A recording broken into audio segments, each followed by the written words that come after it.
નમસ્કાર, આપ જોઈ રહ્યા છો નેશન પ્લસ ન્યૂઝ. હું છું આપની સાથે હેતલ ગોલ. નસવાડી તાલુકાની 246 શાળાઓના શિક્ષકોને એક શાળા દીઠ યુસીસીના 5 ફોર્મ ભરી બીઆરસી ભવનમાં સબમિટ કરવાના આદેશથી ખળભળાટ મચી જવા પામ્યો છે.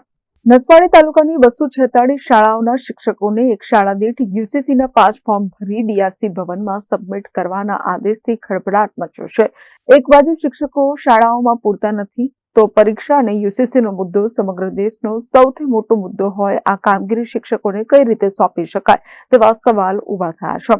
આ બાબતે તાલુકા પ્રાથમિક શિક્ષણ અધિકારીને પૂછતા તેઓએ આ બાબતે સાંજ સુધી તપાસ કરી જણાવવાનો મૌખિક જવાબ આપ્યો છે.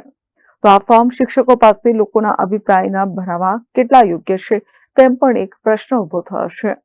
યુસીસીનો અમે પહેલાથી જ વિરોધ કરીએ છીએ, પણ અત્યારે જાણવા મળ્યું છે કે નસવાડી તાલુકાની અંદર 246 શાળાના શિક્ષકોને એક શિક્ષક દીઠ 5 ફોર્મ ભરવા માટે જે ઉપરથી આદેશ કરવામાં આવેલો છે. અત્યારે કોઈ પરિપત્ર એવો નથી. ત્યારે નસવાડી તાલુકામાં આટલી બધી શિક્ષકોની ઘટ છે, ત્યારે આ યુસીસીનું કામ કરવા જશે કે પછી શિક્ષકો બાળકોને ભણાવવા જશે? આવનારા સમયમાં બાળકોની પરીક્ષા પણ આવી રહેલી છે, ત્યારે આ સરકારે ઉપરથી આદેશ કરીને એટલે ઉપરથી આ સરકાર કરાઈ રહેલી છે કે કોઈ અન્ય અધિકારીઓ કરાઈ રહેલા છે, એ અમારે જાણવું છે.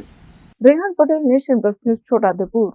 સમાચારોના સતત અપડેટ મેળવવા માટે અમારી નેશન પ્લસ ન્યૂઝની યુટ્યુબ ચેનલને સબસ્ક્રાઇબ કરો, બેલ આઇકન દબાવો અને જોડાયેલા રહો ફેસબુક, ઇન્સ્ટાગ્રામ અને ટ્વિટર પર.